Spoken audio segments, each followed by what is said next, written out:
이번 특별법에 따르면 용적률이 300%까지 높아지고 또 최대로 따지면 500%까지로 용적률이 높아져요. 용적률이 높아진다는 거는 그만큼 고층 아파트가 더 들어설 수 있다는 얘기일 거고 그만큼 유입되는 인구도 늘어나게 되면 뭐 교통 문제라든지 아까 주차 문제 해결해 준다 그랬는데 주차 문제도 또다시 불거질 수 있을 것 같고 그래서 과연 원래 우리가 목적으로 했던 주거 환경의 개선, 뭐 인프라 개선 이런 목적과 같이 부합을 하느냐도 좀 체크를 해봐야 될 것 같은데 어떻게 보십니까?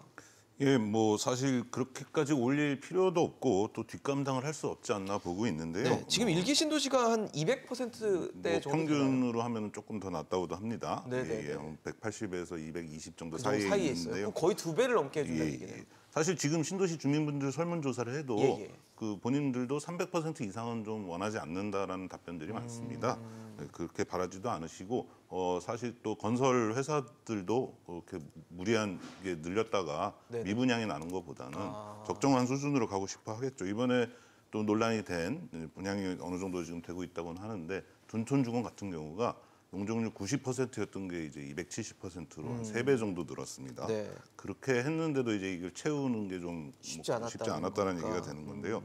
앞으로는 더 어려워지는 거죠. 똑같이 3배로 올려도 5층짜리가 15층이 될 때랑 15층짜리가 45층이 될 때랑 45층짜리가 135층이 될 때 생각하시면 뭐 5층이 15층 될 때는 10개 층어치가 늘었지만 그렇죠. 뭐 가장 많이 늘려면 90개 층이 늘어나야 되지 않습니까? 그러니까 3배가 된 것뿐인데도 3배가 된 완전히 건데도 달라진다는 9배가 이제 네. 더 인구가 와야 되는데 사실 뭐 우리나라 2019년부터 수도권 인구가 과반이 넘었고 2021년부터는 절대 인구가 줄어들고 물론 뭐 1인 가구가 늘어나고 외국에서 사람들이 오고 요새 한류 바람이 부니까 뭐 외국에서 이제 한국어 배우라고 이제 세컨 하우스를 한국에서 하는 부호들도 계시고 하겠지만 네네. 9배가 늘어난 이걸 채우기에는 저는 무리라고 보고요. 그래서 건설 회사들 입장에서도 그렇게 무리하게 용적률을 다 채우진 않을 텐데 사실 채워도 문제죠. 아까 말씀하셨지만 뭐 교통난은 더 심각해질 테고. 그렇죠. 예. 에너지는 또 어디서 끌어올 거며 뭐 또 쓰레기는 다 어디다 갖다 버릴 것이며 이제 그게 수도권으로 다 인구가 오고 지방에는 다 쓰레기장만 만들고 발전소만 만들겠다고 하지 않으면 힘든 일인데 네. 예. 근데 그렇게 해도 또 문제가 하나 났습니다. 요거는 지금 어떤 언론에서도 잘 말씀 안 하시는데요. 이 지하 안전 문제입니다. 그러니까 지상을 고미로 하면 그만큼 사람이 많아지니까 주차장도 더 필요하고 지금도 이제 주차장 때문에 재건축해서 지하에 주차장 만들려고 하시는 경우가 많은데요. 이 지하를 파면 지하수 때문에 부력이 있어서 건물이 떠오릅니다. 그러면 이제 무너질 수가 있습니다. 그래서 이제 기술적으로는 앵커로 이제 이걸 박던가 펌프를 설치해서 물을 계속 빼내는데요. 한 단지만 그렇게 하면 이제 그 비싸진 공사비랑 비싸진 관리비를 매달 부담하면 되는데 이 신도시급으로 다 그렇게 해버리면 지하가 어떻게 변할지를 사실 지금 우리는 모르고 있습니다. 지하안전법이 2018년에 시행됐고 지하안전평가라는 걸 하게 돼 있는데 지금 뭐 지하공간 통합지도 같은 경우도 그렇게 전국을 다 만든 게 아니거든요. 아직 우리는 지하가 어디가 어떻게 돼 있는지 잘 모르는 상태인데 그러니까요. 지금 깜깜이로 공사하고 싱크홀이 어디가 생기면 메꾸고 뭐 이런 식입니다.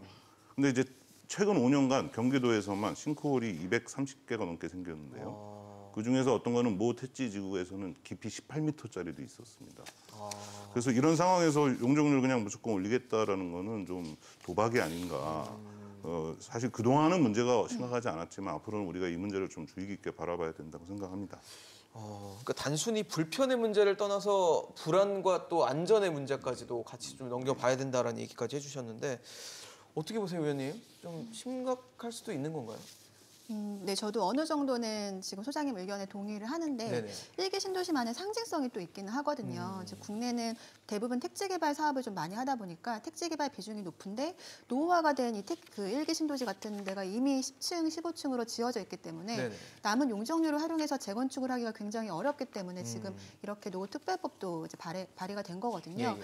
지금 이제 성남시가 분당 공동주택 125개 단지를 조사했을 때 남은 용적률을 활용해서 재건축이 가능한 사업장이 한 군데도 없는 걸로 이렇게 결과가 나왔었습니다. 그러니까 용적률 높이지 않으면 안 된다는 말씀이시군요. 네. 그래서 저는 지금 신도시에 대해서 어느 정도 혜택을 주는 거는 맞다라고 보는데 지금 소장님 말씀하신 것처럼 전체를 그렇게 500%로 올려버리면 지금 뭐 교통이나 지금 말씀하신 다양한 문제들이 생길 수 있고요. 네네. 또 하나는 최근에 지금 공급 계획들을 보면은 수도권에 너무나 집중이 되어 있습니다. 그렇죠. 지금 수도권 면적이 전국의 한 12% 정도 되는데 비수도권보다 오히려 인구는 소량 더 많이 지금 수도권에 비중이 되어 있거든요. 근데 모든 계획들이 수도권에 집중되어 있고 1기 신도시가 지금 계산으로 해보면 한 10만 세대 정도가 더 공급이 되고 3기 신도시를 비롯한 신도시급의 이런 개발 계획들은 한 19만 세대 정도가 더 공급이 됩니다. 그게 다 수도권에 있는 데잖아요. 네. 그렇죠. 그래서 지금 지방 소멸에 대한 문제가 굉장히 심각한데 이렇게 너무나 과도한 용적률을 이렇게 신도시급에 주는 거는 지역 간의 형평성 문제도 있고 그 한 일정 지역에 너무나 집중되는 그런 네네. 부분이 생길 것 같아서 좀 적정 수준의 그런 혜택이 필요할 것 같아요. 500은 좀 과하다는 얘기죠. 네. 그렇죠.